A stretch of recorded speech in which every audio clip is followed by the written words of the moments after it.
Мен билген bir gelin бар. Алыскы bir айылда чал кемпир багып жашайт. Эмчекте баласы бар. Эрмектеп алып жашайт. Күйөөсү чет өлкөдө. Үйлөнүп коюп кеткен. Жетпеген бул турмушка жешилген, тоюп кеткен. Сен мында калып турсаң, эн атам багып турсаң, тыңыйбыз бутка туруп тыйындан салып турсаң,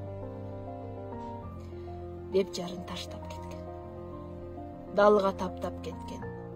Келечек үчүн го деп кеч көзүн актап кеткен. Ошентип жаш жубайлар о качан бөлүнүшкөн. Биринде эки жүрөк, биринде сөгүлүшкөн. Ай айга көчүп жатат, ажылдар өтүп жатат. Алардын тун баласы атасыз өсүп жатат. Жараткан жалгыздатып, жаш туруп жалгыз басып, төгүлөт көздөн жашы төшөктө жалгыз жатып. Жол карап айла кетет. Кетсем дейт, а кайда кетет? Күйөөсү жаңы жылда бир келип кайра кетет. Бул жакта жумуш жок дейт.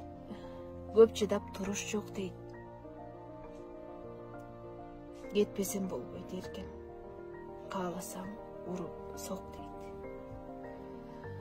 Жалгыздык батат жанга. Жалбарат жаратканга. Турмушка чыккан мындай туш келип каяктан да. Бир муундун аялдар. Тирүүлөй жесир калды. Багышпай аталары балдары жетим калды. Согушка узаткандай сок сойгон келиндермин. Тажаган баарысынан тагдырга жеңилгенмин.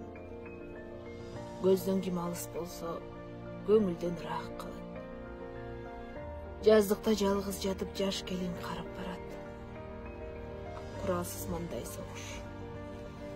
Кууратып бүтпөй болду. Тирмейтип темселеткен тирлик бүтпөй койду. Эзилткен мындай жашоо эч эле бүтпөй койду. Автор Нуркыз Рыскул кызы.